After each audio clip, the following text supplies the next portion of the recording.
Safari পার্কের ভিতরে ঢুকে গেলাম। আস্তে আস্তে বাঘ বাবা সিংহ বাবার কাছে যাচ্ছি।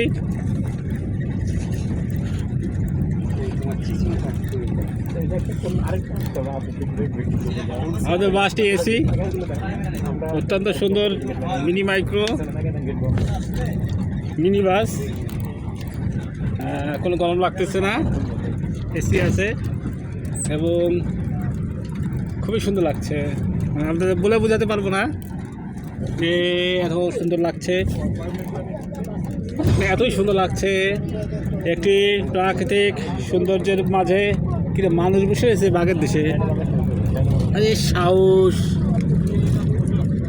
বাবা, বাবা ভয় পাইছি রে। বাঘের দরিয়ার মধ্যে বসে রয়েছে। ওই দূরে দেখা যাচ্ছে বান্দর দেখা যাচ্ছে, বান্দর, জিরাফ।